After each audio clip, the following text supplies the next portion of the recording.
ഒരു അധ്യാപകൻ എന്നുള്ള നിലയിലുള്ള ഈ അക്കാഡമിക് ഇയറിൻ്റെ സ്റ്റാർട്ടിങ്ങിൽ നിൽക്കുമ്പോൾ പറയാനുള്ള ഒരു കാര്യം, നമ്മുടെ മക്കളൊക്കെ വിവിധ ക്ലാസ്സുകളിൽ പഠിച്ചുകൊണ്ടിരിക്കുമ്പോൾ തന്നെ അവർക്കൊക്കെ വ്യത്യസ്തമായ സ്കോളർഷിപ്പുകൾ വരാനിരിക്കുന്നു. അവയെക്കുറിച്ചുള്ള ഒരു ബോധം നമുക്ക് വേണമെന്നുള്ളത്. ഇപ്പോൾ 8ാം ക്ലാസ് പഠിക്കുന്ന ഒരു കുട്ടിയെ സംബന്ധിച്ച് ഒരു വർഷം 12,000 രൂപ ലഭിക്കുന്ന, 4 വർഷക്കാലം 48,000 രൂപ ലഭിക്കുന്ന ഒരു സ്കോളർഷിപ്പ് ഉണ്ട്. അത് 8ാം ക്ലാസ്സിൽ നിന്ന് പഠിച്ച് പരീക്ഷ എഴുതിയെങ്കിൽ മാത്രമേ ആ സംഭവം കിട്ടുള്ളൂ.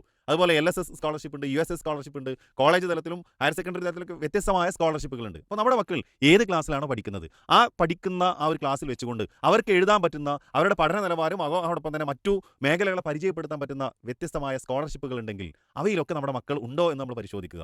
ഈ വെക്കേഷൻ അവസാനിച്ച് നിൽക്കുന്ന ഈ ഒരു ഘട്ടത്തിൽ പറയാനുള്ള മറ്റു ഒരു പ്രധാനപ്പെട്ട കാര്യം, ഇതിൻ്റെ ആദ്യ ഒരു മുൻ എപ്പിസോഡിൽ പറഞ്ഞിട്ടുണ്ടെന്ന് തോന്നുന്നു, നമ്മുടെ മക്കളൊക്കെ ഒരു പുതിയ ക്ലാസ്സിലേക്കാണ് ഇനി പോകുന്നത്.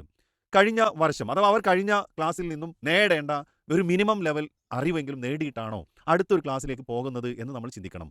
അന്ന് സ്നേഹക്കൂട് നിങ്ങളോട് പറഞ്ഞിരുന്ന, നിങ്ങളുടെ മുന്നിൽ വെച്ചിരുന്ന ഒരു ഉപദേശം, നമ്മുടെ മക്കൾക്ക് ഈ ഒരു വെക്കേഷനിൽ ഒരു മിനിമം ക്വാളിറ്റി എങ്കിലും നേടിയെടുക്കാൻ, എഴുത്തിൻ്റെ കാര്യത്തിലായാലും വായനയുടെ കാര്യത്തിലായാലും മാത്സിലെ പ്രോബ്ലങ്ങൾ ചെയ്യുന്ന കാര്യത്തിലാണെങ്കിലും ഉണ്ടാക്കിയെടുക്കണമെന്നാണ്. അപ്പോൾ ഇപ്പോൾ ഇനി അവർ ഏത് ക്ലാസ്സിലേക്കാണോ പോകുന്നത് ആ ക്ലാസ്സിൽ ഇരിക്കാൻ വേണ്ട ഒരു മിനിമം യോഗ്യത നമ്മുടെ മക്കൾക്കുണ്ടോ എന്ന് പരിശോധിക്കുക. ഇല്ല എങ്കിൽ ആരാണ് അതിന് ഉത്തരവാദി, ഇനി എവിടെ നിന്നാണ് അത് പരിഹരിക്കാൻ വളരെ കുറഞ്ഞ ദിവസങ്ങൾ മാത്രമേ ഉള്ളൂ. രക്ഷിതാക്കളായ നമ്മുടെ ഉത്തരവാദിത്തം തന്നെയാണത്.